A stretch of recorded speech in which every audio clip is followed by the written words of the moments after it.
Hello everybody, what is going on? Welcome to the channel. This time we're talking about this beautiful NK800 which has traction control, we have anti-wheelies, we have improved ABS. So in this video guys, I'll try to go as fast as possible from 0 to 100 kilometers per hour. We'll see how it does in terms of wheelies, and if you want to see that and even more, then this video is for you. Strap up and let's go!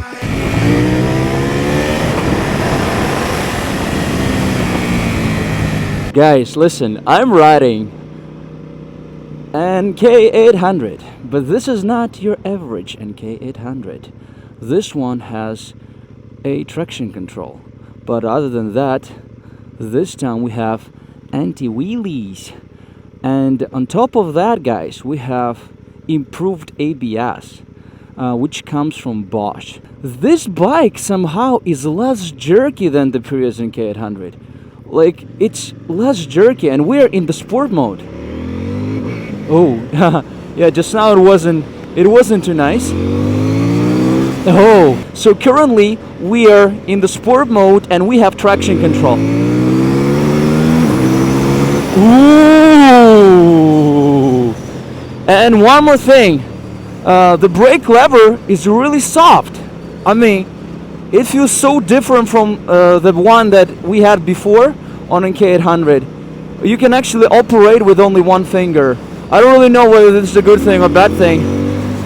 I haven't decided yet, but it's different. You might know that sometimes people say that traction control and anti-wheelie is the same thing, but on other bikes, let's say MT450 that I was riding just yesterday, when you have traction control, you still can do wheelies. So, oh yeah. So this is the big difference. This time, if you have anti-wheelie on NK800, you'll not do wheelies at all, I guess. Guys, listen, this bike is so much fun. I mean, but it feels different, I'll not lie. And again, this time, unfortunately, CFmoto did not allow us to choose the dash. My point is, you can pick up a smaller dash, but if you want a bike to have anti-wheelie, this is your only option. Because the other one, the other model, which has 5-inch DFD dash, that bike has an average traction control, which is pretty simple. And to my knowledge, ABS is just the same as it was before. But I might be wrong, actually, I didn't check. But this bike gives you so many things. But again, I know that some of you guys, you're not big fans of this huge dash. And if I'm being honest, I feel like I like small dash as well. And on top of that, guys, I'll be honest, some guys told me, and I feel it as well, some people said that the small dash NK800 is a little bit more maneuverable. Can you imagine that? And let alone that it's 3 kilograms lighter. So with a big dash comes additional weight and a little bit less maneuverability, which is not good. But I feel like most people would not realize that this bike is less maneuverable. The difference is quite negligible. Alright guys, right now we are in the rain mode, and I would say that the rain mode feels really mellow. It feels even less powerful than on the previous NK800. So yeah, here's another difference for you. This rain mode will be really good for a beginner. I think that I would actually give this bike to my girlfriend in the rain mode with no problems. Again, if you crack the throttle open, then after some time, bike goes fast. But the throttle is so gentle. It's really hard to make a mistake in the rain mode if you're a beginner. So it's very forgiving. Now, street mode, ready?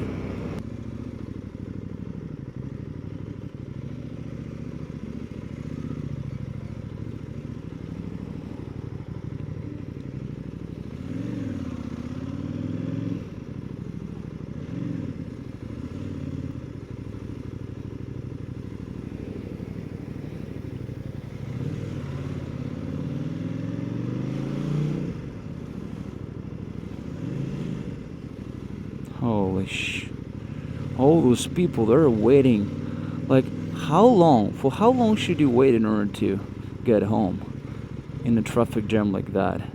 Like hour, 2 hours. That's horrible.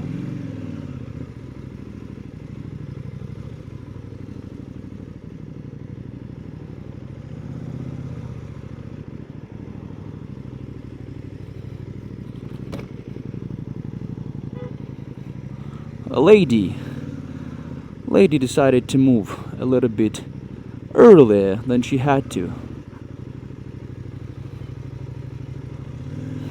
Yeah, I know that you would tell me that this is my fault. I know this was my fault. Yeah, I shouldn't do what I do, but still, I was wrong. Yeah, guys, I was wrong. I know.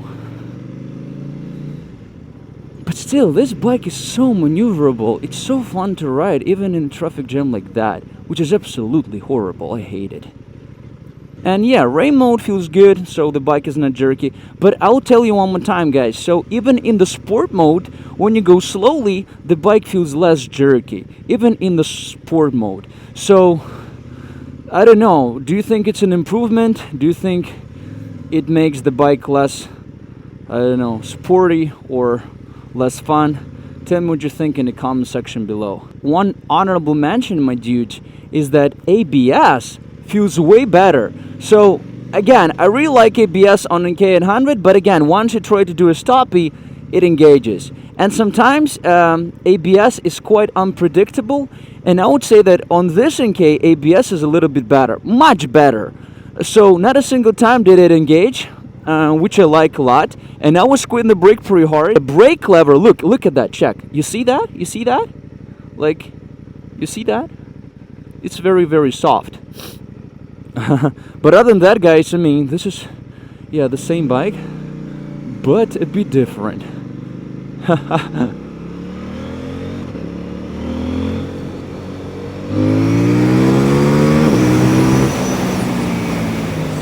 One thing I truly hate about NK800, the first model, and for this matter KTM 790, I hate their gearboxes. Like when you go fast, the gearbox is perfect. However, when you stop, there is no freaking chance in the world you'll be able to find neutral from the first time. No freaking way. And in order to find neutral, you have to give it a little bit gas. Or if you want to, for example, downshift or upshift while standing, you have to give it more gas. This is a brand new bike, and this bike, look, let's see. Neutral, first gear, second gear, neutral, first gear. By now, the gearbox is perfect. I love it so much, but I don't really know whether it'll be the same way later on, because my NK800 has this problem, and I hate it so much.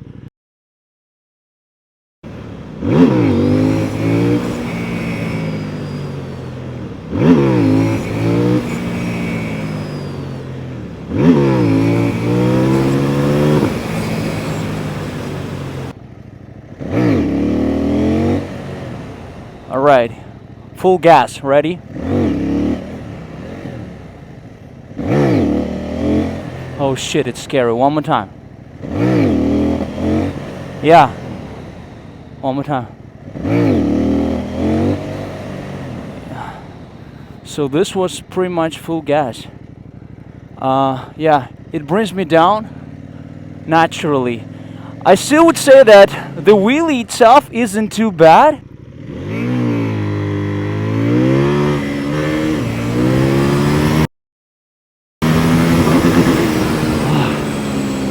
Alright guys, so every time I try to accelerate, bike goes up. It does the wheelie, which is fun, but the problem with this wheelie is that it's not allowing me to accelerate as efficiently as I want it to be. And again, on my old K800, I kind of got used to the bike and I know how to accelerate as efficiently as possible, and I can still pull some wheelies, but my result is pretty decent.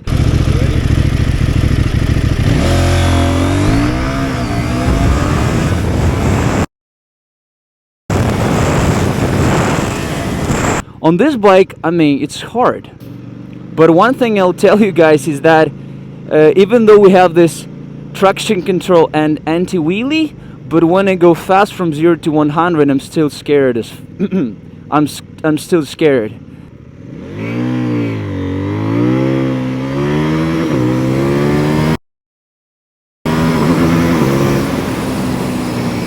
It wasn't too bad, but I still keep on hitting the limiter, and I hate it. Like, I just don't really understand why. I mean, I obviously use quick shifter all the way.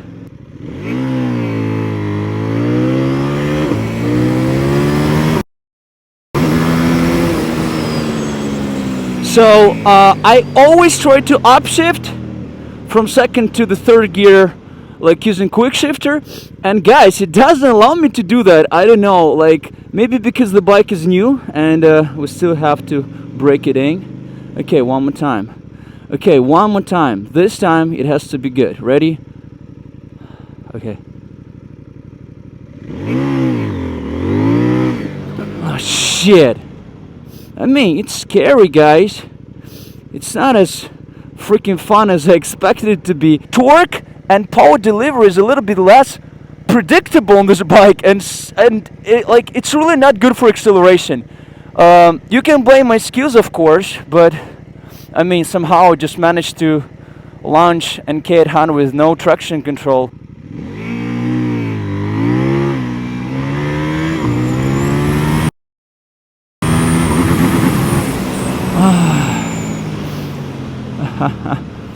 Alright, I don't know. Was it good? Was it bad? I have no idea.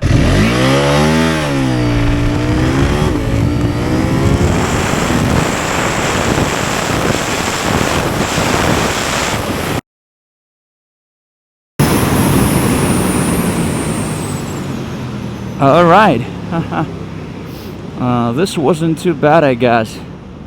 I mean, I'm very, very, very curious to find out whether this bike is faster than the old NK800, because the power delivery of this bike is different. Even though on paper you feel as if you're secure, you feel, oh, you know what, we have traction control, not loop the bike, so you can just crack the throttle open and fly. But again, in sport mode, the wheelies that you do, they're pretty high. So much so that it will definitely influence the acceleration.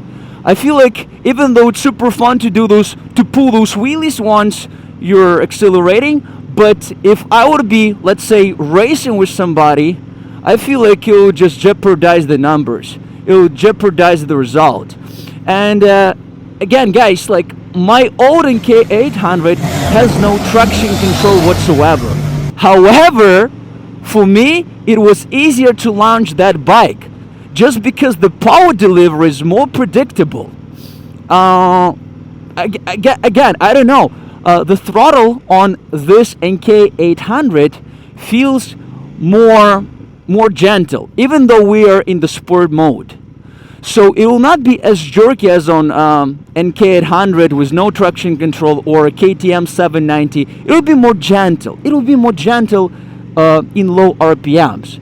But then you're like, oh, this throttle is so gentle, I'll give it a little bit more gas. You give it a little bit more gas, and then you pull out a power wheelie that you didn't expect. Like, what the hell?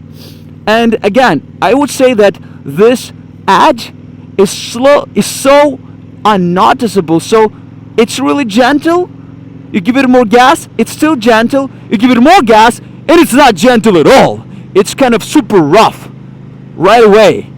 And it's very, very hard to find sweet spot on this bike. Again, you would not loop the bike, but the performance still would be compromised. I don't really know whether it went fast or not, but feelings wise, I would say that for me it was more challenging. Like, can you freaking imagine? It was more challenging for me in terms of my feelings to launch this bike, which has traction control. It was more difficult compared to the bike which had no traction control. And we're talking not about another motorcycle, we're talking about the same motorcycle.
this was my first reaction, my first impressions.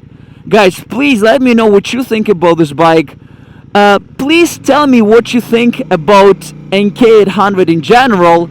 Tell me what you think about the big dash. Some people say that this bike with the big dash would be a bit less maneuverable, and maybe they're right.